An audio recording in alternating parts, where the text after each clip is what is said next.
Then Tejaswi Surya, who is also MP from Lok Sabha, to call on the stage.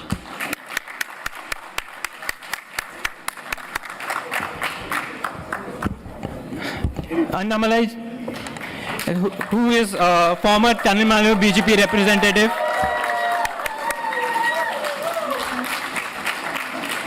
And our Samyukta Srivastava, who is going to moderate this panel. It's your floor.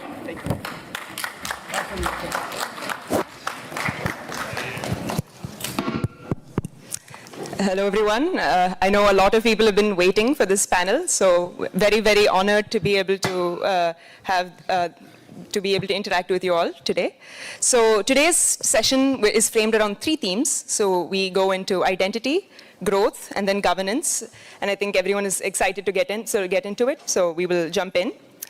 So we've come from quite a tumultuous time in India's politics. We've seen a very fascinating set of elections in various states. There have been debates around delimitation.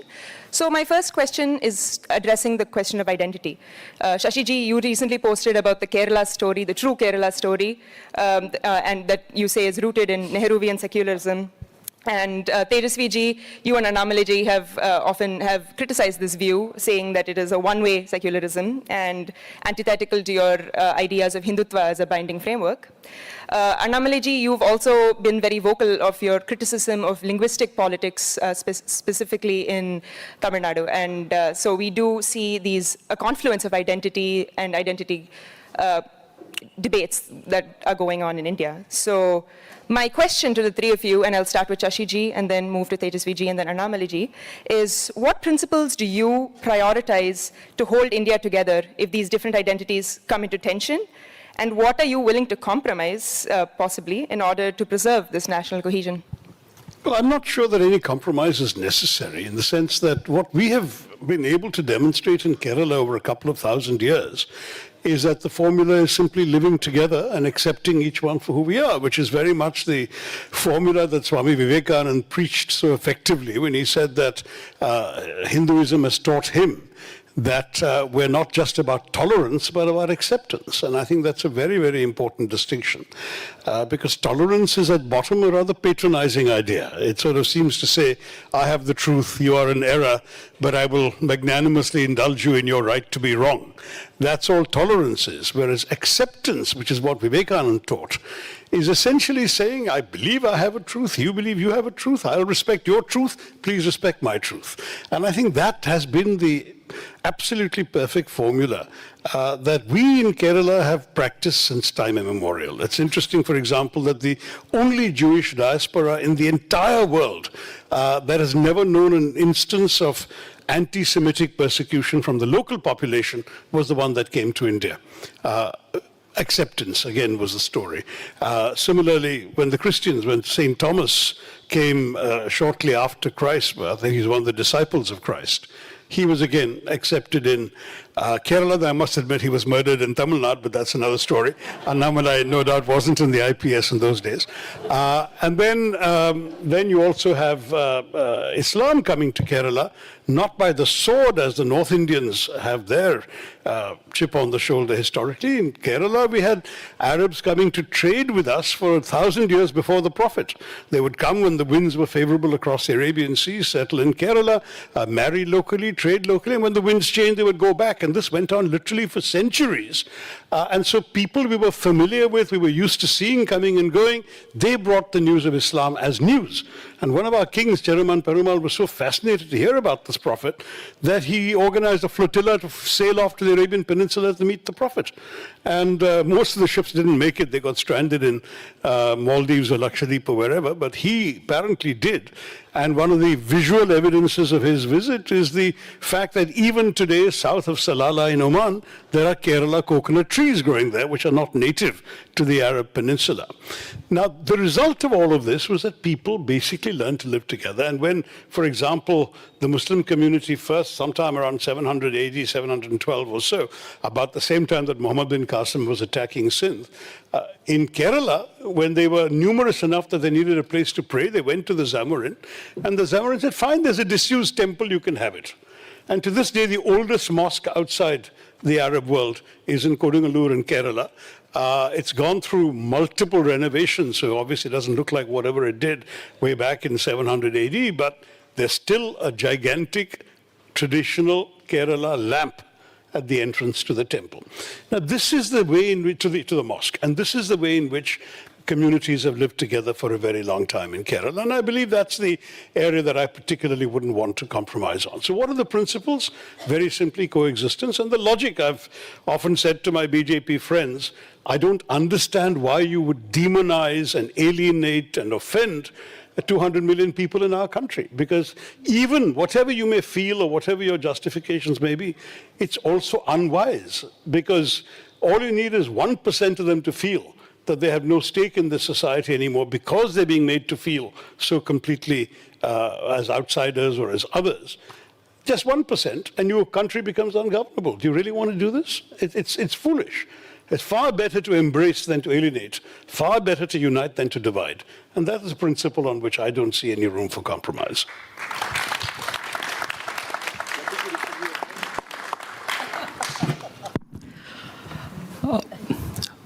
A very good morning to all of you. And on this philosophical positioning of Shashiji, there is nothing for us to disagree at all. And this, in fact, has been the inherent cultural, civilizational strength of this country. The examples that you gave historically has always demonstrated the fundamental civilizational spirit of what we call Hindu Dharma. And the political disagreement comes when the state starts addressing or approaching certain sections not as individuals, but starts offering special treatment on the basis of a particular community's religion. And that is what the Constitution also abhors. Now, there was a recent scheme announced by the Karnataka government, which wanted to fund development of particular areas and assigned a particular budget for minority colonies. Now, that makes us ask this very fundamental question as to what is this concept of minority colonies? Now, if the country got divided on the basis of religion in 1947, and post that we decided there should not be any discrimination on the basis of majority and minority, then what on earth is Minority Colony Development Fund? Isn't this the state actively promoting ghettoization? Isn't the state sponsoring alienation of a particular community on the basis of religion? This is what the Bharatiya Janata Party, and this is what secularists in the true sense or the constitutionalists in the true sense oppose. And if you put some kind of an opposition to these kind of policies, then the nature of the political conversation in India has unfortunately gotten so perverse that those who oppose this and ask for constitutional equality are branded as communal. Now, this is where we are having a fundamental problem. So, which is why I want to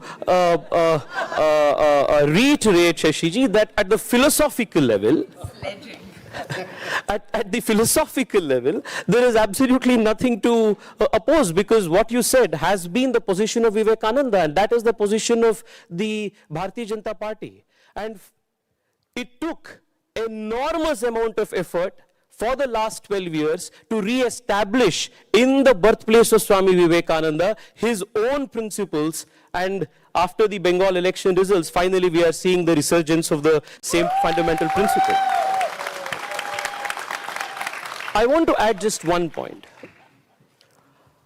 The Constitution of India, with the exception of certain social and economic discrimination for certain communities, which is again on the basis of economic and social backwardness, does not constitutionally allow for religion-based segregation. Now, when a former Prime Minister said that the first right on the country's resources will be by a certain community because of the religion, then that is a fundamental problem, and that is unconstitutional. all we are asking is treat all Indian citizens as individuals and do not treat them on the basis of community groupings. I think I have to clarify that because I actually know that former Prime Minister and he's a wonderful man. The point he was making was that this particular minority is disproportionate. If you look at all the other communities in India, we broadly have the same amount, same percentage of affluent people, middle class people, poor people, etc. everywhere. Education similarly and so on. The Muslim community in India, partially as a legacy of partition when a lot of the middle class and the affluent left for Pakistan, is disproportionately poor, disproportionately undereducated, disproportionately inadequately represented. So you've got a situation where you have a Muslim population in many parts of India, particularly North India. This is not less true in our part of the country. But in northern India, it is genuinely true that there are many places where, in terms of their population, they are poorer, more illiterate, more, shall we say, overrepresented in the prisons and underrepresented in the services, the police, the administration, and so on. So actively giving some support. Now, let me give you an example. I can give you an example, Anamale, from the British. The British had the same problem with a lot of the migrants on the subcontinent, the later vintage of migrants, not the professional classes from the subcontinent. And so they specifically started courses offering, and this is because of the underrepresentation of South Asians in the British police. They started offering specific training courses only for minorities in London so that these minorities could qualify to join. One second. Shishiji, absolutely agree. The one question that needs to be asked is, who was ruling for 65 years? The same secular champions. And it was because of these secular champions, I mean, it is a report card of your own governance. And you came to power on the claim that you represent or want to give special preference to this very section. So I think at the constitutional level, at the Hindu philosophical level, I'm in absolute agreement with you. In the premise of its practice at the political level, how it has been practiced, at that dimension, we have a fundamental disagreement, and our position is what the founding makers of the Constitution of India have. Thank you. Annamalai ji, would love to hear your thoughts, and also please do comment on Tamil Nadu politics because we have a lot of people in our comments who really want to hear about this. I think we all know the great Shashi Tharoor is a very erudite politician, no doubt about that. He is trying to manufacture a controversy in Stanford, adding to the confusion that is happening in Kerala Congress for the Chief Minister's election. What happened in 60s, 70s, and 80s and 90s, and that is a manifestation that happened in 2000, be it the job and be it anything. And now putting all the blame on the BJP government, which came to power much later in all the North Indian states and different parts of our country, is unfair in my personal opinion. If you ask me, the southern states, which Congress claims is a different part of our country, and every time Congress wins one state in the southern part of our country, one Congress MP will immediately tweet, South is different, Tamil Nadu is different, Kerala is different, Telangana is different, Andhra is different. And this is for all the Congress MPs, who Shashi Tharoor is also a very close friend to many of those MPs, those belong to Tamil Nadu. They have to understand, a Congress till now in Tamil Nadu, which was parroting the DMK's language for the last many, many years, one night they changed to Vijay. One night, overnight they changed. And even chameleon will not change the colors that fast. Overnight, within 24 hours they changed the colors. And now they want to sit separate from DMK. That clearly shows Congress neither takes a position. It always piggybacks on a party which is in power, a regional party. It adapts to the regional party's tune, it speaks their language. And nobody here disputes the fact India is one country. Nobody here disputes the fact that we want to divide people on religion. Nobody disputes it. And especially in Kerala, if you look at it, is also equally happy after 10 years they have come back to power now. And what were they doing for 10 years? What were they doing for 10 years? When Shashi Tharoor ji opposes SIR, when he thinks SIR is a mechanism invented by the BJP party through the Election Commission of India to disenfranchise some more person. Is there one person in our country, one person in the country, as he said in the last 6 months, I'm a genuine voter, somebody has taken away my vote? 34 lakh people have appealed in Bengal alone. Tamil Nadu, 34 lakh 97 lakh people, Tamil Nadu. Has one person come out and said that they have taken a genuine voter out? And they keep going after one person in tribunal that happens in West Bengal with not even a proper 34 document, lakh bring them to the national media, keep talking again and again about SIR. That is the unfortunate part. India's moved, but Congress unfortunately is stuck in 1960. India's moved on. A new generation wants a very positive set of politics, development-oriented politics. We all respect Shashi Tharoor ji, a kind of erudite person, well-learned person, a person who has served in United Nations, a person who has always kept India's pride and prestige very high. But when he also starts to speak the Congress party's language, that is where we always have a problem. And now, just on the record of the SIR, what I have said, the legitimate questions to answer. Look at the Bengal case. 91 lakh names were struck off the rolls. Of those, 34 lakh living human beings have appealed, saying that they are around and they are legitimately entitled to vote. The rules have required each case to be adjudicated individually. So only a few hundred were adjudicated before the vote. To this day, there are some 31, 32 lakh people who might be found to have been legitimate voters in the remaining years while the adjudication carries on, but they have missed their chance to vote. And the BJP won Bengal by a margin of 30 lakh votes. Now you tell me, is that entirely fair and democratic? This is the question that I ask. It's honestly, I have no problem with deleting spurious, deleted, absent, migrated voters. And particularly in Kerala, I suspect the Congress benefited from the deletions because the CPM was long a past master of double enrollment, triple enrollment, quadruple enrollment, the same people in 4 different booths and so on. That used to happen. And so they were eliminated by the SIR. And as you said, in Kerala and Tamil Nadu, there were very few appeals. But in Bengal, there is no doubt there were 34 lakh appeals. And that's 34 lakh forms filled by 34 lakh individuals. And of that, only a few hundred have been heard. So you might find a situation a couple of years from now that it turns out that most of these people are found to be genuine, and unfortunately, they've missed their opportunity to vote, and there's been a profound transformation as a result of that demographic change or that electoral roll change. That's the question. I'm not disagreeing with much of what you and Tejasvi have said, though I will disagree about some things when Tejasvi scores the political point about 65 years the Congress was in power. When Dr. Manmohan Singh made the statement you objected to, he was saying precisely because we haven't tried any sort of affirmative action of this nature for the minorities, they're still stuck in this kind of ghetto, and therefore we need some program to try and push them up. That's what he was saying. You're right, he got shouted down, and certainly you all were particularly vociferous on the subject.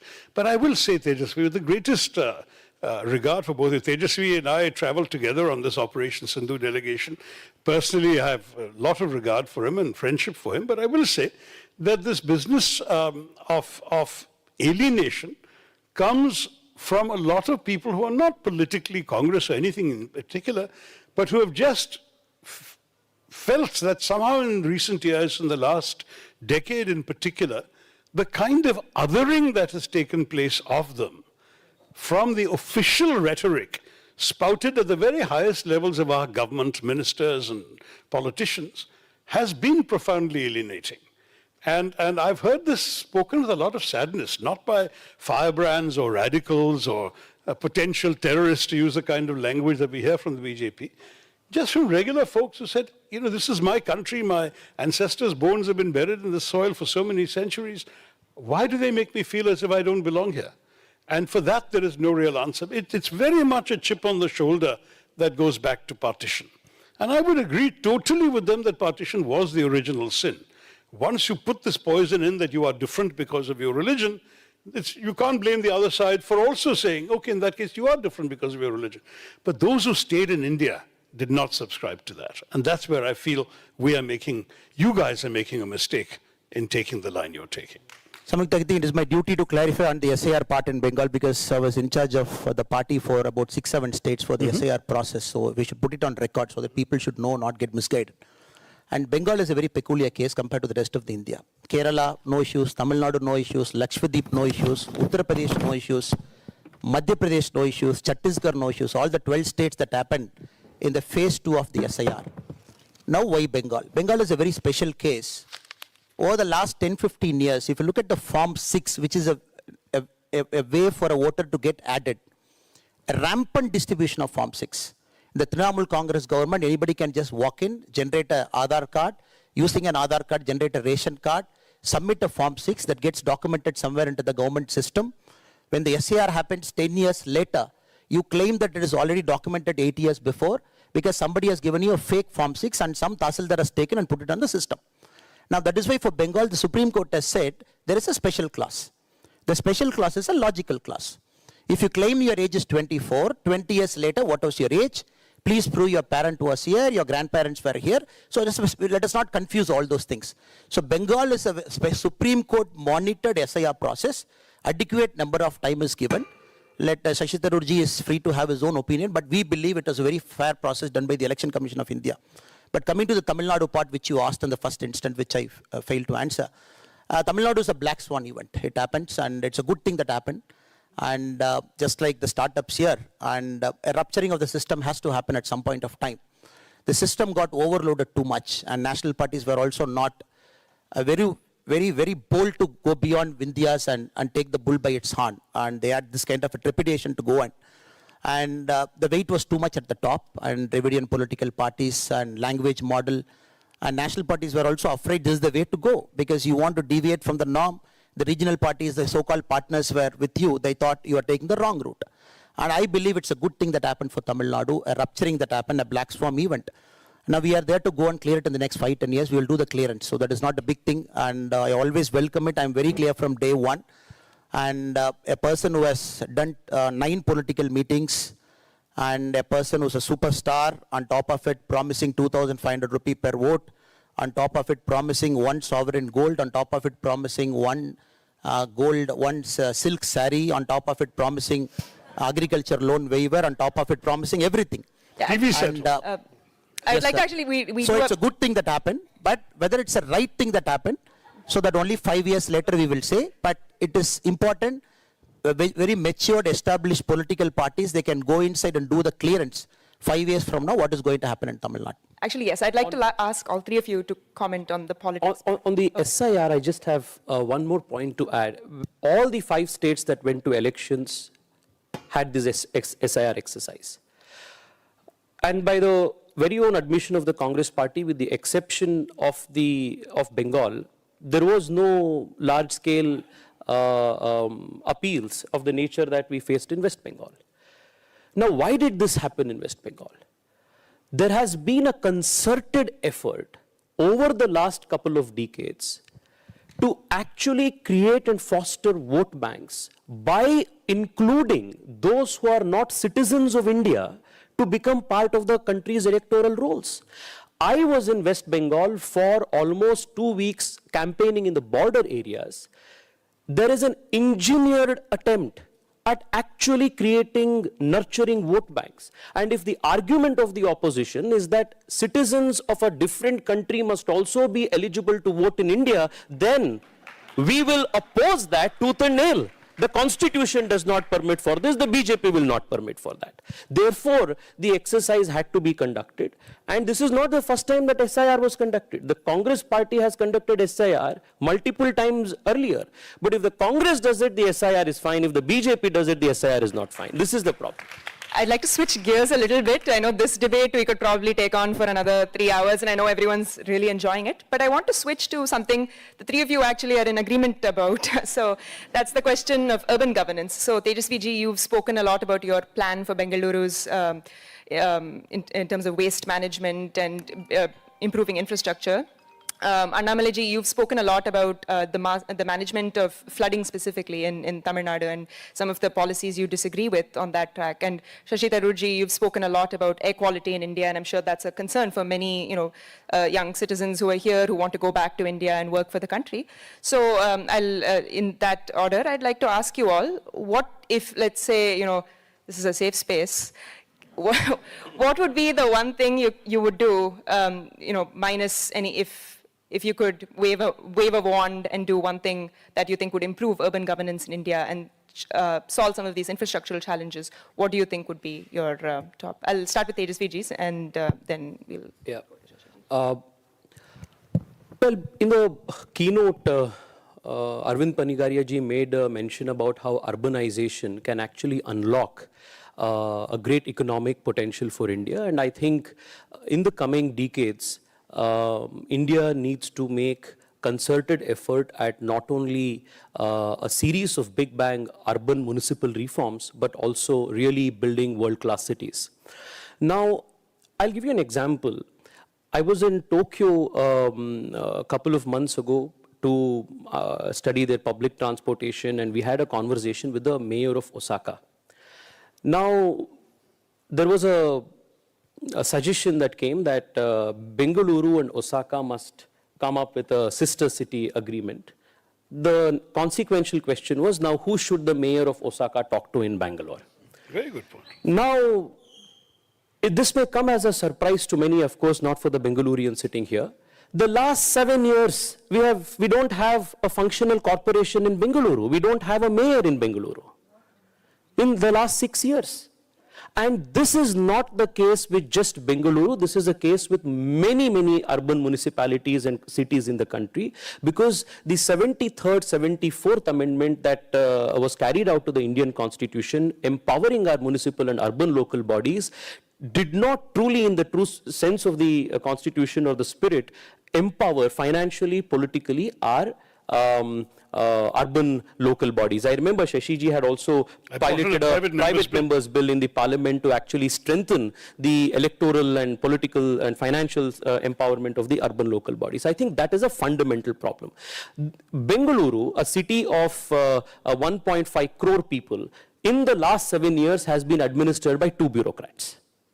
Now, that is a fundamental problem. Second, I think flowing from that, we need to address a lot of urban municipal governance issues, because unless you have an effective city government which is elected by the people and accountable to the people and has its financial and political empowerment in the right sense, they will not be empowered to actually create outcomes, whether it is pure, get better water, better air quality, none of this can be done. And there is, even when there is governance, decentralization that happens, most of otherwise municipal functions, in which in many other countries are with the municipality, are mostly with the state governments in the country. So unless that devolution further happens, there is, we have very limited institutional capacity to effect changes in the city. The last point on this is, I met a couple of people from Bangalore and everybody were mentioning about the traffic jams, etc., etc. Like, it's become such a cliche conversation to have. One of the fundamental things that we need to do in India to address this problem is to move away from the American model of each man owning a private vehicle. It doesn't work in the Indian context. We need to heavily invest on public transport systems, move people and not cars. And unless we empower our institutions, our municipal institutions, with the talent who can actually have this, urban engineers, transportation engineers, this will not move. I had actually raised a question in Parliament to ask how many municipal corporations in the country have qualified urban engineers, traffic engineers as part of the planning in cities. We have single digits. So how can we build world-class cities if we don't have these systems and these kind of human resources in place? So I think that is a comprehensive reform. If there's one magic wand that we would want to do, is to strengthen city governments. That is what we should do in India. Let me chip in on this, because it's wonderful that Tejasvi and I agree 100%. I'll even claim credit that he's agreeing with me, because I've been saying this for 15 years, and I introduced a private member's bill that would actually do precisely what Tejasvi is also advocating. So I hope that when they make him a minister, he will push this through the cabinet, because my bill is sitting ready for passage as long as the government is willing to adopt it.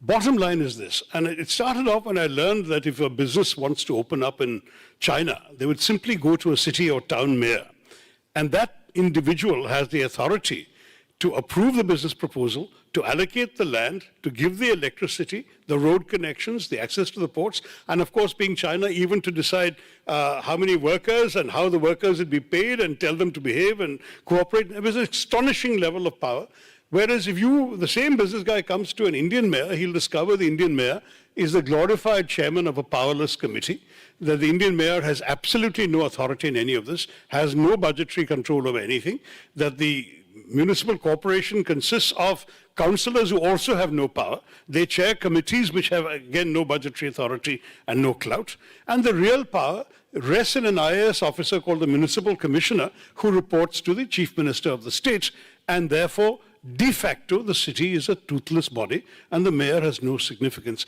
This wasn't always the case. Certainly, I remember the years when the mayor of Bombay was a genuinely powerful position way back in the 30s, 40s, 50s, and so on. It's all completely descended now, particularly with the enhanced strength of the chief ministers. Now, this creates precisely the kinds of problems that Tejasvi has described. We need 2 or 3 reforms going together. We need absolutely to empower the urban bodies. We need to give teeth to the elected officials so they can be accountable for what they do and they don't do. We need to give them budgetary authority. And in my ideal formulation, we need to have directly elected mayors. So the elected mayor is given the time to deliver on whatever promises he or she has run on and then be accountable in the next electoral cycle. Right now, a mayor cannot be blamed for anything because he or she is powerless anyway. So it really is an absurd thing. And if indeed Arvindji has been arguing that urbanization is the key to India's future, which I would agree in principle, then I would say that this is where to start. We have to start with system redesign. And urban governance is a fundamental part of that transformation. That covers all the other topics. If you want one magic wand, do this, pass my bill, and then you'll see that at least you have the tools and the budgetary authority to deliver something and be held accountable for it. Right now, I mean, and by the way, some people argue this is democracy at work. No, it's not. It's inefficiency. Let us not call inefficiency democracy, because it's not undemocratic to do what I'm suggesting and Tejasvi is suggesting. It can be done democratically with elections, with accountability to the public, and far more efficiency than the present system, which is almost designed to be inefficient. And designed initially by the British at a time when they didn't want any Indians to have any real power anyway. And that's what we have perpetuated.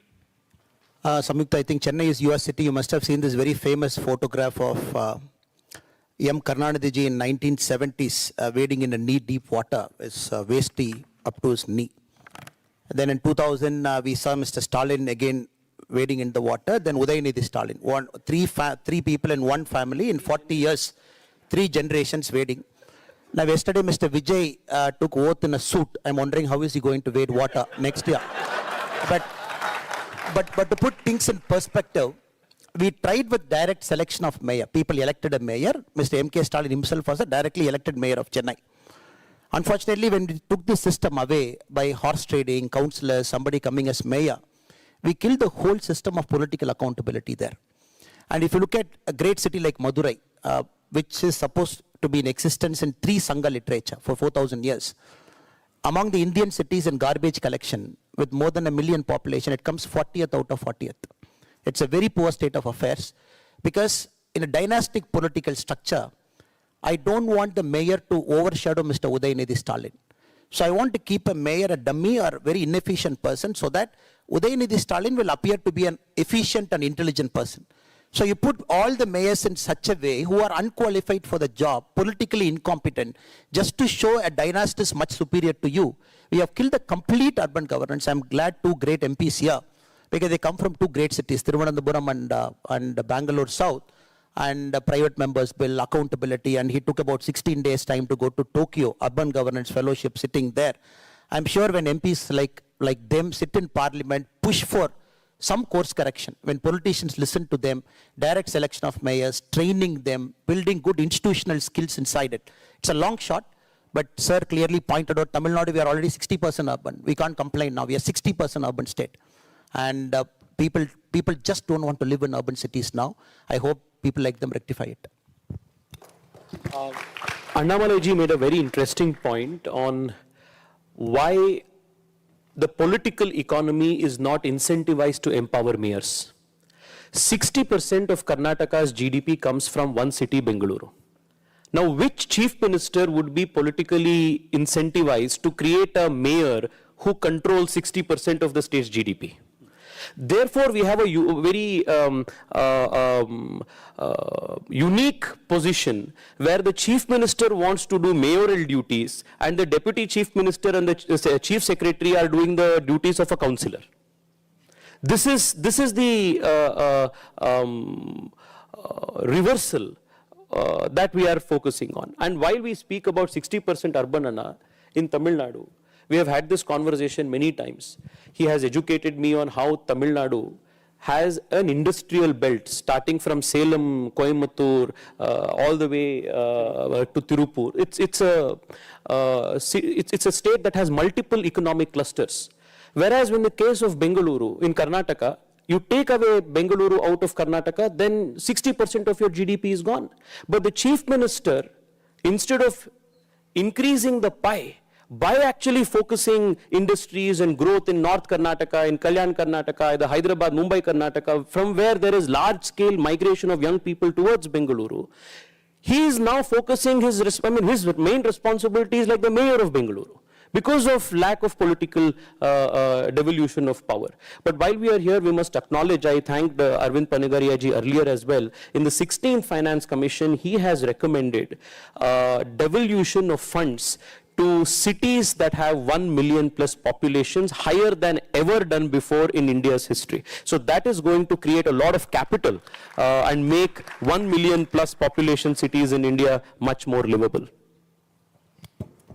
Thank you all. I now may be switching a little more to the economic philosophies. Shashiji, your coalition has now come to power again in Kerala, and you have also spoken at length about liberalization and how you find that the fruits of that need to be distributed to those left behind. Tejasviji, you've been very vocal about Revdi politics and the mechanism of freebies that tend to dictate electoral outcomes. And Annamaliji, you've spoken at length about how these incentives tend to take away from actual economic philosophies that could help shape India's growth. So I would like to ask the three of you, do you find that there is a tension in India between the way election outcomes happen and the need to provide these incentives or freebies that enable to stay in power? Is there a conflict between power and welfare in India? I think I am perfectly eligible to answer this question because I come from Tamil Nadu. And we have the highest debt among all the Indian states, 10,74,000 crore. And every ration card carries 4,74,000 rupee. We carry debt, highest. And since TVK is in power, Mr. Vijay is the chief minister. To put all his promises in action, this year he needs 93,000 crore. And you multiply that by 5 years, that is 1 year of Tamil Nadu's budget, which is 4.5 lakh crore. Very unfortunate, we have come to this stage. And of course, there is a trickle-down economics, but we have pushed it too far. And everything we kind of bring it under trickle-down economics, and we say, and politically it has become a very safe language. No political party wants to take a risk, and nobody wants to get into the people's anger mood. Politicians assume people want this, and they promise freebies over and above what is happening. And for example, if you look at our electricity system, because of this, our Tamil Nadu Electricity Board has got 1 lakh crore debt. There is no way we can clean it up. There is no way we can clean it up in the next 5-10 years. And all the startup guys, manufacturing companies, new guys, they want energy. You want data centers to come to Tamil Nadu. How can data centers come to Tamil Nadu? When the Tamil Nadu Electricity Board has got 1 lakh crore debt now. And no forward thinking. And of course, we have a Tamil Nadu Chief Minister's Economic Advisory Council headed by a Nobel laureate for 5 years. He sits in US and I think video conference he does there. And it has come to this stage now. I only hope politics becomes a bit bolder. And being bold is the need of the hour. When you have a very eminent person coming here and talking about big leap reform, 7.3%, hitting it for 22 straight years. And for that to happen, the government has to become an enabler. And we are operating in a very safe space, very unfortunate. And it is one political party biting a bullet. And once one party bites it, and this time, at least the good thing about Mr. Vijay TVK is, out of his 234 candidates, close to 200 candidates contested the election without giving a single paisa. Without giving a single paisa. That is one good thing that has come out of Tamil Nadu election. So the other Dravidian parties are like, I gave 2,000, he gave 3,000, people got both the money and they voted for Vijay. So next election, why should we give money? So I hope something like this happened. That is why I said it's a disruptor and black swan event. And I hope somebody bites the bullet. I don't have a direct answer. I can only pray and hope and see that somebody will take this in the future. Tejasvi and Shashi Tharoor, you have real stake in the game, so. I mean, my state is a bit different in that we don't have enough money to give anybody. So we haven't yet got into the Tamil Nadu game of bribing voters. And the Tamil Nadu game is quite creative. I heard about one by-election where the candidate actually distributed substantial sums of money by cutting currency notes in half and said, I'll give you the other half when I win. And he won. So it works. You know that story, Anavalai. So, I mean, this is Tamil Nadu, but Kerala is a bit different. I will say, however, that as a issue of principle, the distinction between essential welfare and freebies is a very difficult one to draw. As everyone knows, I tend to be on the sort of right wing of the Congress party when it comes to economics. I'm not a big fan of statism in any particular form, and I really believe in encouraging free enterprise, but with the need to generate revenue for the state, so the state is in a position to help those who have been marginalized and left out. Social liberalism, if you want, is my form of liberalism. And I think that philosophy can be implemented in Indian states, depending, of course, on your resource base. The problem with a state like Kerala is we are so overwhelmingly in debt that literally sort of by September every year, the state government runs out of funds and has to borrow afresh in order to pay salaries and Onam bonuses and so on. And this means that we are in a level of debt that has long been unsustainable. If we were an independent country, we would have been declared bankrupt a long time ago. We're sustained by the fact that we have the security of being part of India. So this is the biggest challenge. How do you manage to generate enough revenue to be able to afford the kind of welfare measures you deem politically necessary? And Annamalai is right that all parties, pretty much, including his, I might add, make promises that mathematically are not justifiable. They cannot be sustained out of budgets. And of course, they find ways of finessing it. They will say, well, actually, what we meant was we will get to it eventually. So it won't be in the first year that you won't get the full amount we promised. By year 5, you will get it just before the next election. And so slowly you'll work your way up to that sort of thing. But now this has become a universal problem because the electorate has enabled it.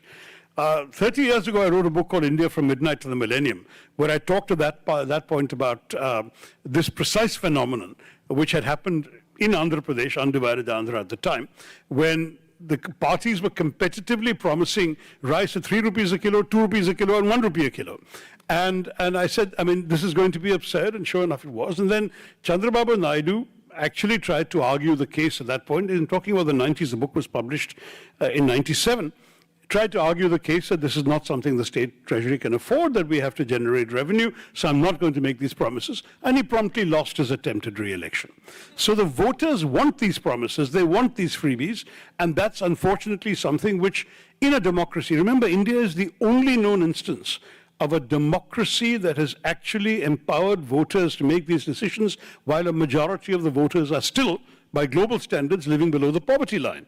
So the onus in our democracy on politicians is to please a majority of the electorate which is living at a level of subsistence that requires the kind of fundamental assistance that politicians are promised. That's why these promises are made.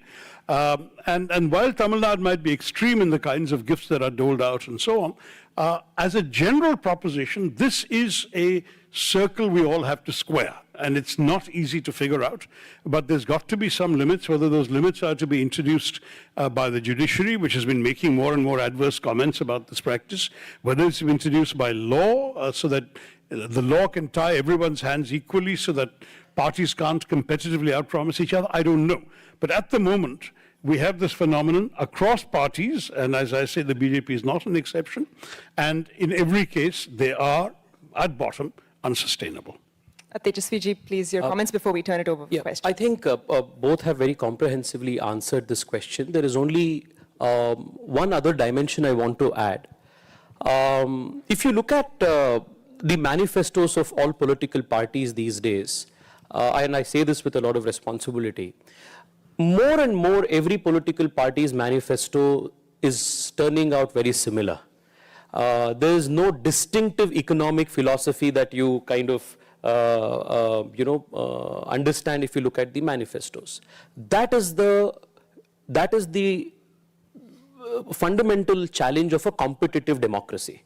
Now, if you have somebody who is promising a 2,000 rupee dole, you cannot be, you cannot take this idealist position and not be left out of the race itself. So you will have to say, okay, I'm going to give you 2,500. That is the nature of competitive politics. There is one way that this can be addressed. One is, of course, the judicial way. The second is what the Planning Commission and, the Finance Commission has done with respect to the 50-year loans that they are now giving to the states.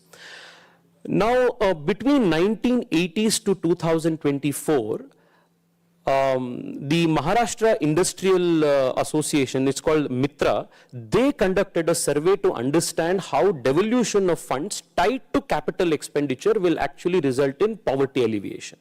So what resulted was an unbiased analysis that when there is devolution of funds, and that devolution of funds is tied to mandatory creation of capital assets, then that results in a virtuous cycle of investment and leading to prosperity. Now, what the government of India has done, according to the Planning Commission, the Finance Commission recommendations, is they now offer 50-year interest-free loans to state governments. But the one condition is that out of the 50% of the funds that you get as this 50-year loan must compulsorily go into creation of capital assets. So this is one way of addressing this mindless rave-d politics, for lack of a better word.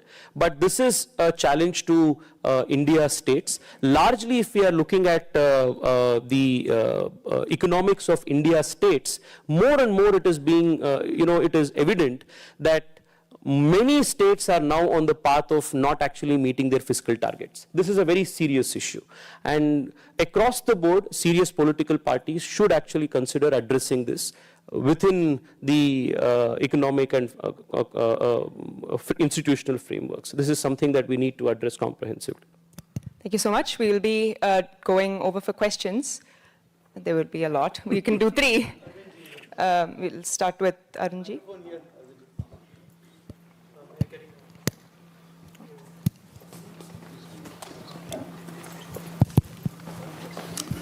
Yeah, since it relates to very much what was being discussed just now, I think you are seeing a little too much on this rave-d politics. People say that they want more money and give them and do the transfers, etc. But look at what they are doing.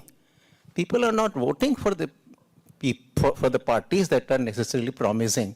People are voting for those parties that deliver good outcomes ultimately. Why does Yogi come back each time?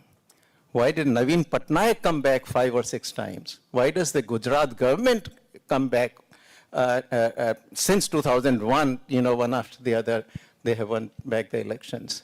Why do the incompetents get thrown out? Why did DMK get thrown out? Why does in Rajasthan, once Congress gets thrown out, then the BJP gets thrown out? I think people actually are voting very, very sensibly, throwing out governments that don't deliver, and returning repeatedly those who deliver. It is just the political class which are not understanding this very well. So personally, I mean, we studied in the Finance Commission in great detail this whole issue, and we had a long chapter actually also on the numbers and all as well. But my own ultimate conclusion was that this is not something, I mean, of course, Finance Commission could not have said much because, every scheme that you do, say free transportation to women, has something good. So how does anyone kind of say that, oh, shut it off?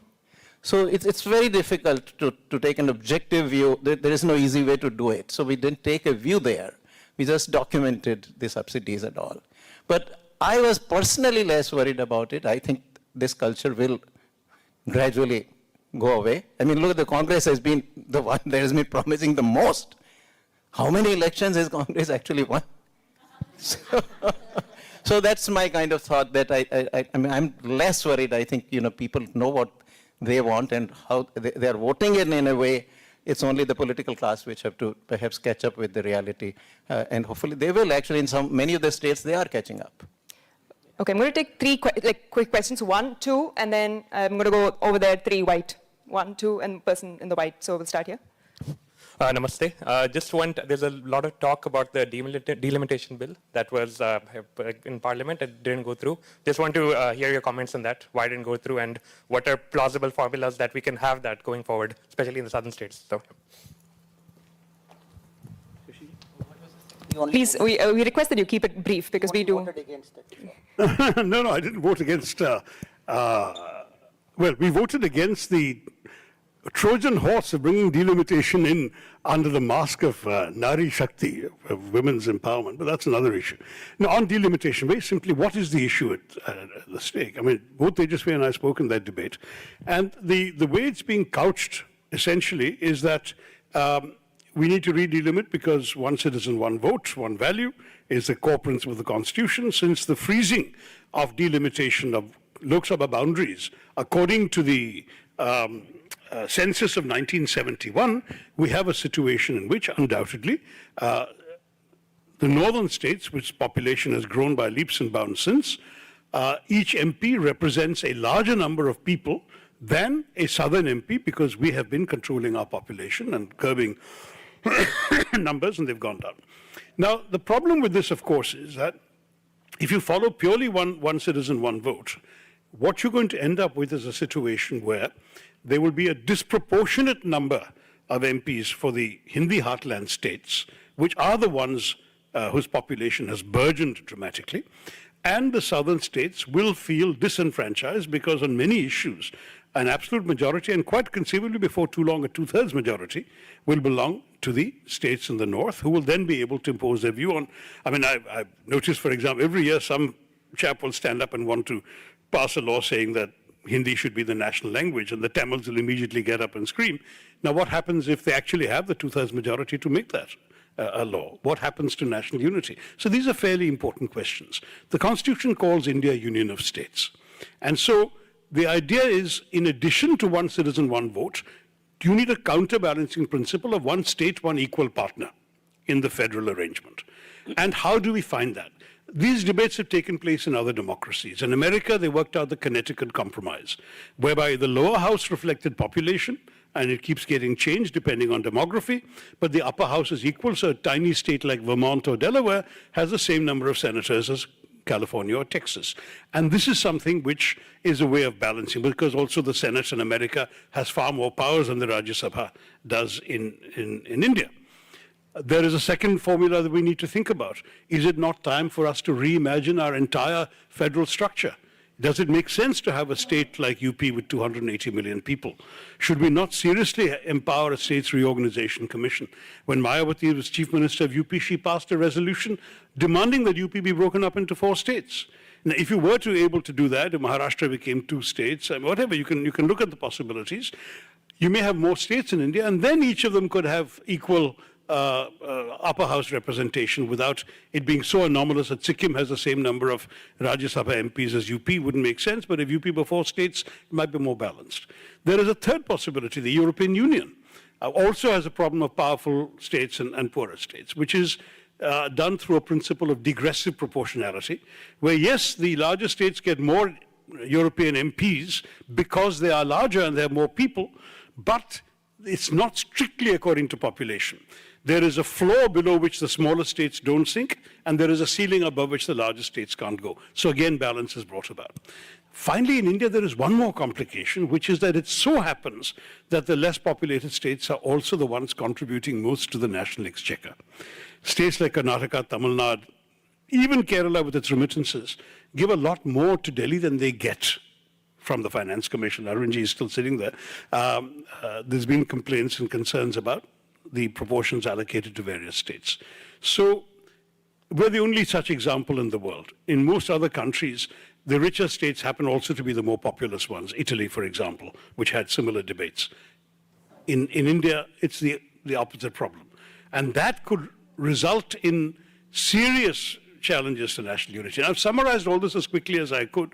Those who are really interested can read my article in the Indian Express. Both Tejasvi and I spoke on it. And if you're really interested, you can also watch our speeches on YouTube.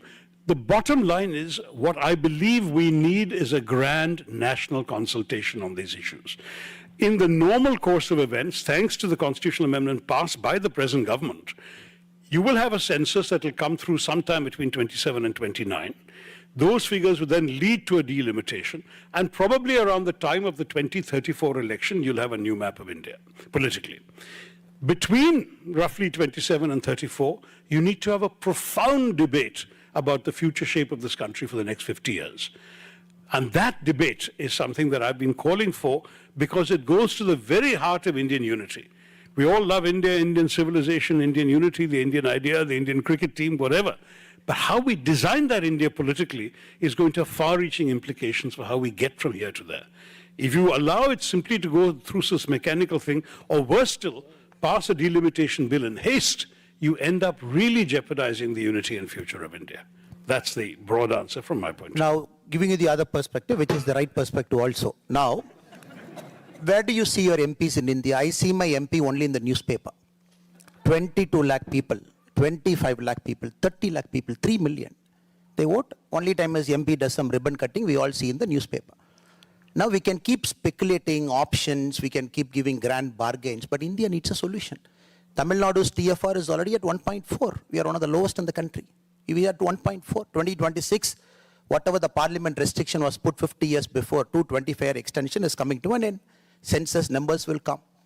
Now this is one thing where the North Indian states, which naturally might deserve a larger number of MPs. Now this is a grand bargain between a North Indian states and South Indian states to come to a definite conclusion that let us all arrive at a number in which nobody is losing what it was already at 543. Now I really simply don't understand why Congress opposed it. And now, even now they speculate option 7, we have option 11, we can endlessly debate it for the next 20 years. This is an opportunity for all states to come to one common point, agree, where Tamil Nadu will believe if we go by 2011 census, Tamil Nadu will get 50. Now in the new model, we are getting 59. We are getting 9 more extra. UP might believe, oh, one person, one vote, we should have gotten more. Now because of this grand bargain, we are getting less. So this is a problem where every state will rightfully believe I am losing or I am gaining.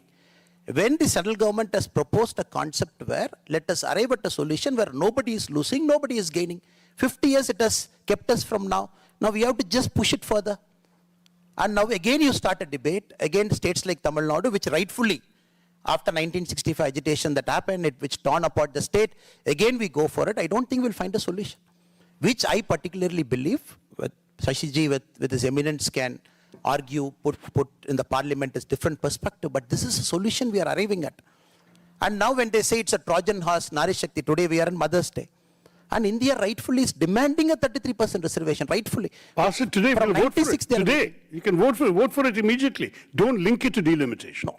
Have 1/3 reservation for women in today's parliament, we'll all vote for it. After census numbers come, will North Indian states agree? Let us imagine census number come by 27, 28 or 29, let us imagine. Will states like UP agree? If a state like UP stands up and say, no, the proportional representation, one person, one vote, we need more number of MPs, where will we go and put our head? A grand bargain is a bargain where every state should come to a conclusion that this is a solution. Unfortunately, it does not happen. But a parliament of 850 is also a disaster.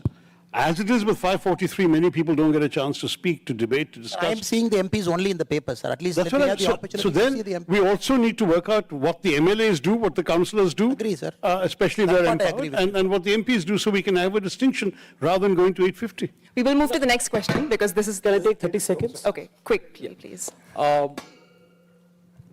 There is an inherent logical fallacy in the Congress's argument, and that is all I want to say. They are okay with maintaining the 1971 proportion of seats. So Shashiji is okay if the delimitation exercise is conducted within states based on the 1971 numbers, as long as 543 is the number of seats. What we are proposing is exactly the same. what we are saying is let us maintain the proportion of 543. No state will lose, no state will gain. From 543, the number of seats will become 850. Every state will have a proportionate 50% increase. The total percentage in the overall floor of the parliament for every state will remain as it exists today. But because in 1971 the population of the country was 550 crores, was 55 crores, and today the population of the country is 140 crores. This is a mathematical necessity. Like what Annaji mentioned, I represent a constituency of 26 lakh people. It is impossible for a common citizen to actually go and meet the MP and get things done. So not just because it is a constitutional mandate, because the constitution asks that delimitation should be done once in 10 years. It is also a democratic necessity because in the existing framework, there is no question of accountability as far as the elected representative is concerned. So the argument is absurd because you are asking for a composition of the parliament to remain frozen in time. 543, 1971 population cannot cater to a democracy of 140 crore people in 2026. That is limited. The US House of Representatives, we are in the US, has remained at the same number of 435 since 1929. It is clearly not working working well. The US well. population has tripled. The US population has tripled since 1929, but because they recognize that you cannot have a debating chamber of 850. It'll become a Desi version of the Chinese People's Consultative Conference, where you just stand up when the great leader comes and thump your desks. You won't have a chance to speak, argue, debate, anything. 850 is a joke. It cannot be a serious Shashi ji, on the day of the discussion happened, both of our columns appeared in the same Indian Express, arguing both our sides.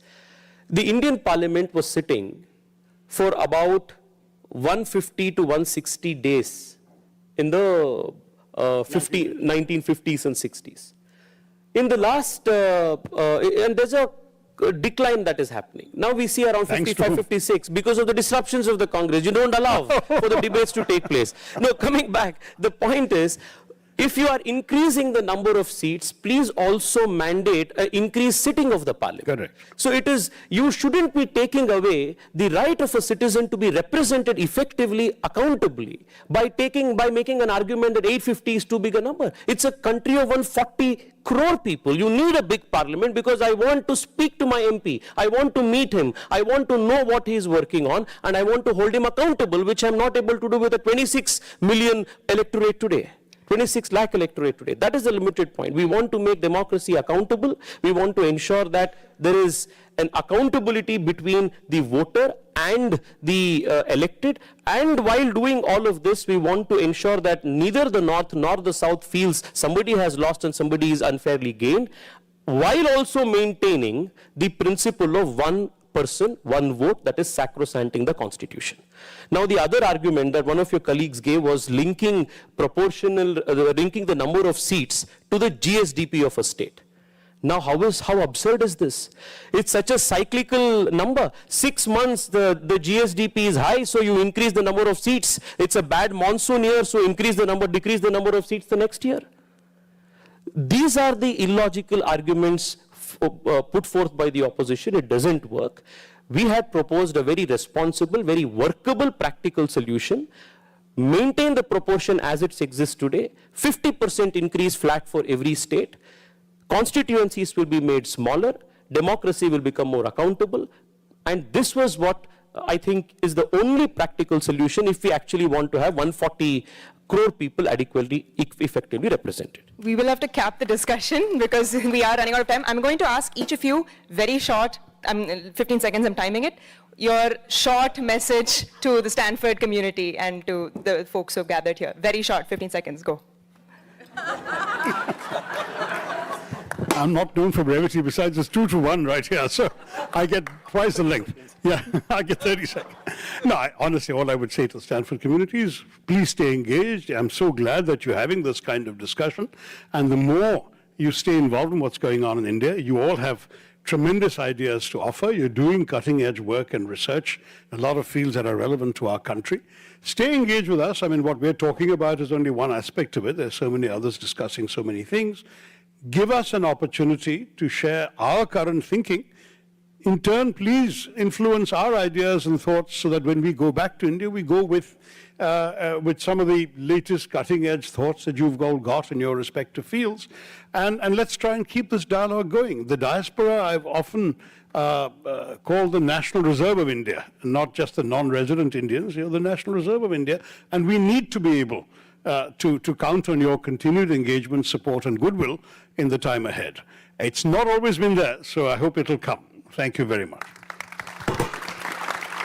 To the Stanford community, proud of you guys. Last year, small room, less than 50 people, to such a big room and such a great audience here. It shows the leap you have taken in 1 year, third year running. Come back to our country, go to villages, stay there for some time. Whenever you come for a holiday, take 4 or 5 days, go and stay in a village. See everybody, don't stay only in the urban areas. India is changing fast. Take time to meet the parliamentarians. If there is an opportunity, work with them for a week or 10 days. Put your solutions in action there. And trust politics actually works. And don't stay away from politics. They're good politicians. And be a fellow with them. Work with them, elected representatives. Put your thinking into action. You will see the change that is possible in front of you. Thank you. I have been a student organizer myself. I know the kind of effort student organizations have to put to pull off an event of this scale. So congratulations, the team has done an exceptional job. Like Annamalai said, India holds exceptional promise. Please come back to India, not just to learn, but also to effectively contribute. I have seen so many thought leaders, tech leaders come to India, work on solutions because they believe, rightly so, that if you solve for India, you're actually solving for the world. So all the very best, and the next few decades truly belongs to all of us. All the very best. Thank you all so much. And on that note, we would like to felicitate our panel for joining us today.